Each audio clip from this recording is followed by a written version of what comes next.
The hardest worker in the room is almost never the most powerful person in it. Read that again. The one grinding 18 hours. The one answering every email. The one drowning in tasks, wearing exhaustion like a medal. That person is not winning. They're a tool being used by someone who understands something they never will.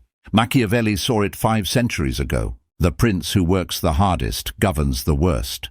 There's a form of strategic inaction so potent, so counterintuitive, that the moment you master it, you'll outmaneuver people who outwork you 10 to 1, and they'll never understand how. But this isn't about laziness. It's about something far more dangerous. Let me show you. There's a disease spreading through the modern world, and it has a name no one dares to criticize. Hustle culture. The glorification of being busy. The worship of exhaustion. You post the 4 a.m. alarm, you brag about skipping meals. You tell people you slept 3 hours like it's a war wound. And deep down, you believe this suffering proves you deserve success. It doesn't. It proves you have no strategy. Machiavelli wrote about a ruler who involves himself in every minor dispute, personally oversees every grain shipment, makes himself indispensable to every decision. This ruler feels powerful, needed, in control. He's none of these things. He's a bottleneck, fragile. Remove him, and the kingdom collapses, not because he held it together, but because he never built it to stand without him. Now look at the other kind, the prince who appears almost idle, who delegates ruthlessly, who shows up only when the moment is decisive. People whisper about him. What does he even do? They resent his calm, mock his absence from the trenches. Then the crisis hits. While the busy ruler drowns in complexity, the calm one makes one move, one calculated strike, and the entire board shifts. That's not luck. That's architecture. Greg McKeown calls it the effortless state. The point where you stop asking, how can I do more? And start asking, what if the right thing was actually easy? Not because it requires no skill, but because you removed every obstacle between you and the precise action that matters. Most people are addicted to effort because effort feels like progress. It triggers the same reward centers as actual achievement. Your brain can't tell the difference between being productive and feeling productive. So you stay busy, exhausted, poor. The person above you, the one making 3 decisions. A week while you make 300, understood. Something you're about to learn. Effort is noise, precision is power. 216 BC, Rome is bleeding. Hannibal Barca has just annihilated Rome's legions at Cannae. 70,000 Roman soldiers dead in one afternoon. The greatest military disaster Rome had ever suffered. The Senate is hysterical. Generals demand a counterattack. The people want revenge. Blood for blood. Pride demands it. And into this chaos walks one man who proposes the most insulting strategy imaginable. Do nothing. His name? Quintus Fabius Maximus. His plan? Do not fight Hannibal. Do not engage. Do not give him the pitched battle he's designed to win. Instead, follow him, shadow him, cut his supply lines, burn crops he'd forage, harass his flanks with small raids, and wait. Rome hated him for it. They called him cunctator, the delayer, an insult. Senators accused him of cowardice. Soldiers questioned his manhood. The public mocked him in the streets. Every instinct screamed for action, confrontation, glory. Fabius ignored all of it. He understood something Hannibal's other opponents didn't. Hannibal was a genius of engagement. His entire strategy depended on Rome doing the obvious, attacking, meeting him in open battle, giving him the stage where his brilliance could operate. By refusing to play, Fabius removed the stage entirely. Hannibal wandered Italy for years, winning skirmishes that meant nothing, burning fields already scorched. His army weakened, his allies wavered, his supply chain rotted. He won every battle and lost the war. Because the war was never about battles, it was about endurance. And the man who did nothing outlasted the greatest military mind of the ancient world. History vindicated Fabius. Rome renamed cunctator from an insult to a title of honor. But here's the part no one teaches you. Fabius didn't do nothing. He did the hardest thing a human can do under pressure. He resisted the urge to act. He sat with the discomfort of appearing weak. while executing a strategy requiring more discipline than any charge into battle. This is the art Machiavelli encoded in his work. The ability to recognize when action is the enemy, when doing something, anything, is just a way to soothe your anxiety rather than solve your problem. You're not being productive. You're escaping. Sun Tzu wrote it plainly. The supreme art of war is to subdue the enemy without fighting. But most people read that, nod, and then immediately go fight. Because restraint is painful. Restraint doesn't photograph well. Restraint doesn't get likes. And that's exactly why it works. There's a concept buried in Machiavelli's work that almost no modern reader catches: economia. Not economy in the financial sense. Economy of motion. Economy of force. The ruthless elimination of every action that doesn't serve the final objective. Think of a surgeon. A surgeon doesn't make 50 cuts when 3 will do. They don't swing the scalpel with passion. Every incision is measured, every movement stripped of excess. The surgery isn't defined by how much was done, but by how little was necessary. Now think about your life. How many of your daily actions are surgical? And how many are just movement? Emails that didn't need sending. Meetings that produced nothing. Arguments entered because your ego couldn't tolerate silence. Decisions made because you felt pressure to appear decisive. Cal Newport studied the world's most productive people and found something paradoxical. They work fewer hours than their peers, not because they're lazy, but because they've eliminated everything that isn't essential. They compress their output into focused, deliberate blocks of deep work, producing more in 4 hours than most achieve in 12. The 48 Laws of Power calls this law 30. Make your accomplishments seem effortless. Most misread it as hide your work. But the deeper meaning is structure your life so the work itself becomes minimal, not in impact, but in waste. Tim Ferriss built his philosophy on this. The 80-20 principle applied to everything. He asked, what if 80% of what I'm doing is useless? When he tested it, the numbers were worse, closer to 95-5. 95% of his activity generated almost nothing. 5% generated almost everything. He didn't work harder. He amputated. Cut clients that consumed energy but produced no revenue. Stopped attending events that felt productive but yielded zero outcomes. Automated and delegated everything that didn't require his specific judgment. His income tripled. His work hours dropped to 4 per week. This isn't a fairy tale. It's surgical economics applied to life. But you won't do it. Why? Because cutting feels like losing, like irresponsibility, like cheating. Your identity is welded to effort. You were taught that suffering is the price of success. Anyone who succeeds without visible suffering must be a fraud. That belief is the chain. And the people above you? They cut it a long time ago.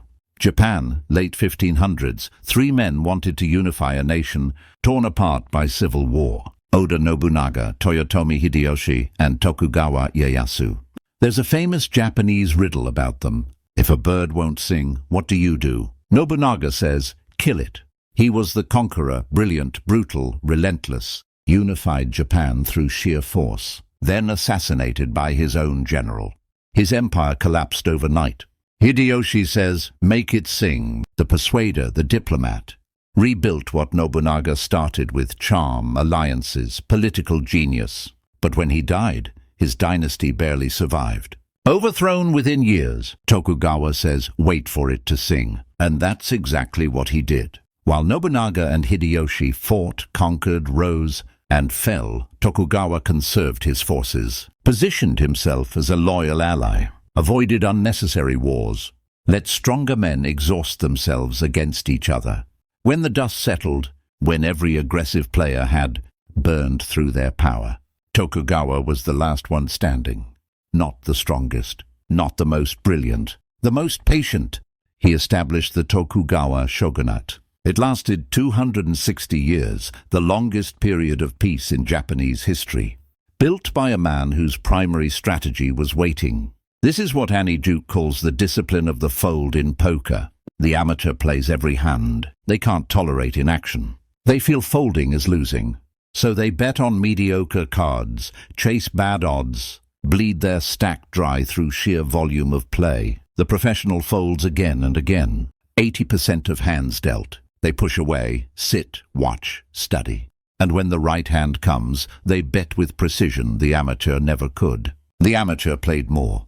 The professional won more, because winning was never about frequency of action. It was about quality of selection. You're playing every hand, saying yes to every meeting, project, request, emotional confrontation. You're spreading yourself across 100 mediocre commitments because saying no feels like missing out. And the person who keeps beating you? They said no 99 times and said yes once to the thing that mattered. That single yes carried the weight of 99 deliberate refusals behind it. It landed like a cannon shot, while your 100 yeses sounded like static. There's a pattern you'll notice when you start looking.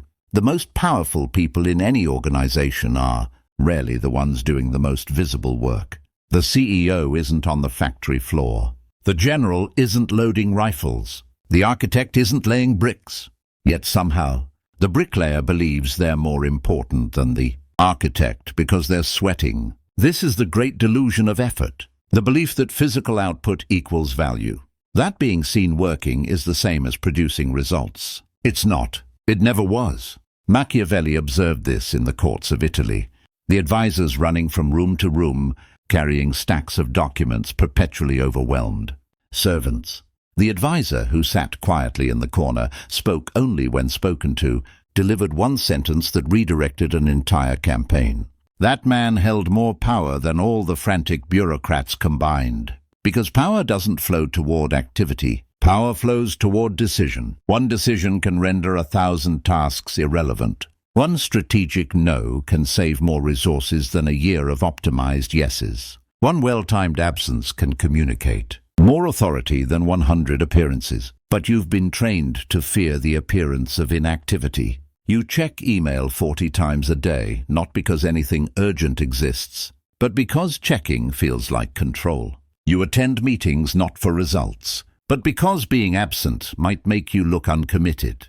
You fill your calendar to the edge, not because every item matters, but because white space triggers guilt. That guilt is manufactured, installed by a system that profits from your busyness. Corporations don't reward efficiency. They reward presence, the appearance of effort. The employee who works smart and leaves at 4 is viewed with suspicion. The one who works inefficiently until 9, viewed as dedicated. The system isn't designed for your success. It's designed for your compliance. Machiavelli would tell you to see this clearly and then exploit it. Not by working harder within the broken system, but by stepping outside it entirely and building your own. There's a difference between passivity and coiled potential. Most people confuse them. Passivity is the man on the couch who has surrendered. He does nothing because he's given up. His stillness is decay. Coiled potential is the spring compressed to its limit. It does nothing yet, but when it releases, the energy is devastating. Its stillness is storage. The art of doing nothing isn't about becoming passive. It's about becoming a loaded spring. Every moment you spend in strategic inaction, you're accumulating. You're watching patterns busy people miss. Conserving energy exhausted people have already spent. Clarifying your position while distracted people scramble to find theirs. There's a concept in physics, potential energy. A boulder sitting at the top of a cliff has done nothing, moved nowhere, produced no visible result. But the energy stored in its position is catastrophic. One push and it reshapes the landscape below. Your restraint is the cliff. Your clarity is the boulder. And your moment of action, when it comes, will carry the accumulated force of every temptation you resisted, every distraction you refused, every impulsive move you declined. This is what Machiavelli meant when he wrote about the prince who waits for fortune to turn, not waiting passively like a leaf in the wind, waiting like a predator in tall grass, still, invisible, precise, and then one movement that changes everything. Most people fire 100 bullets into the dark, hoping one hits. You wait until you can see the target clearly. Then you fire once. That single shot will be worth more than their entire magazine. Here's something nobody talks about. Decision fatigue isn't just tiredness. It's erosion of judgment. Every decision you make draws from the same cognitive reservoir. What to eat, what to wear, How to respond to that text. Whether to take that call. Each feels insignificant. Each costs something. By afternoon, your decision-making capacity is compromised, not a little, substantially. Studies on judges found parole decisions made in the morning were dramatically more favorable than those in the afternoon. Same judges, same cases, different outcomes, because the cognitive fuel was gone. Now think about your life. You make hundreds of decisions daily, micro-commitments, small yeses, tiny expenditures of judgment. You're depleted before the moment that actually matters arrives. The person practicing the art of nothing has eliminated most of these decisions. They've designed their environment so trivial choices are automated or removed.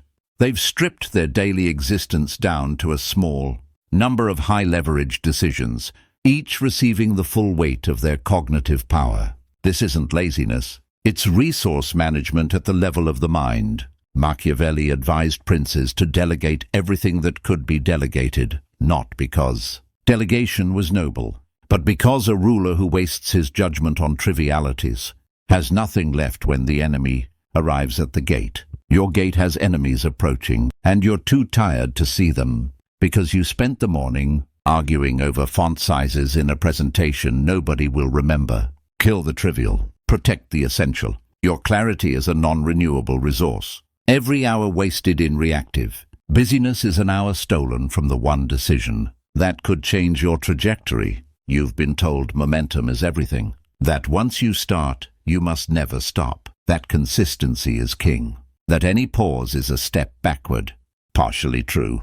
Mostly dangerous. Momentum is valuable only when directed. Momentum without direction is a car with no steering wheel. It moves, it feels powerful, it kills you. There are seasons for acceleration when the opening exists, and you must charge through before it closes. But there are also seasons for absolute stillness. When the market is irrational, emotions run hot, and every voice screams, "Do something." The only intelligent response is to do nothing. Machiavelli studied rulers who lost their thrones not through weakness, but through restlessness. Princes who couldn't tolerate a quiet month, who invented wars to feel relevant, who restructured courts during stability just because stability bored them. They destroyed themselves with their own energy. The Japanese have a concept, negative space, the pause between notes in music, the empty room in architecture, the breath between words. Is not absence. It's what gives everything else its shape. Without the pause, music is noise. Without empty space, the room is a prison. Without breath, words are meaningless. Your life needs It needs the strategic pause, the deliberate gap, the courage to stop producing and start perceiving. Because in that gap, you'll see what frantic activity could never reveal. The pattern behind chaos. The opportunity hiding in plain sight. The move everyone else is too busy to notice. The person who masters the pause doesn't fall behind. They see the shortcut runners missed. While runners gasp at mile 20, the one who paused is already standing at the finish line, calm, unhurried, undefeated. So what does this mean for you? Tonight, tomorrow? You need to conduct an audit of your life with surgical honesty. Look at your calendar. How many items will matter in 6 months? Be honest. Most are rituals of perceived productivity. Meetings that produce minutes but no outcomes. Tasks that make you feel dutiful but move nothing forward. Social obligations that drain you. You attend because guilt is cheaper than confrontation. Cut them, not gradually, now. Look at your commitments. How many did you say yes to because you were afraid that no would make you look lazy, uncommitted or difficult? Every yes is a leak in your power. Everyone dilutes the force you could bring to the one thing that actually matters. Find the one thing. The single lever, if pulled with full force, would render most of your other activities unnecessary. It exists. You probably already know what it is. You've avoided it because it's harder than busy work. It requires thought, courage, the terrifying admission that most of what you've been doing was theater. Then do that one thing. Not with more hours, with more depth.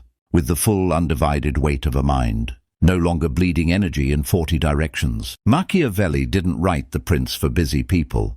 He wrote it for effective people. And effectiveness has never been measured by sweat. It's measured by outcome per unit of effort. The prince who achieves peace through one strategic marriage is more powerful than the one who achieves it through 10 years of war.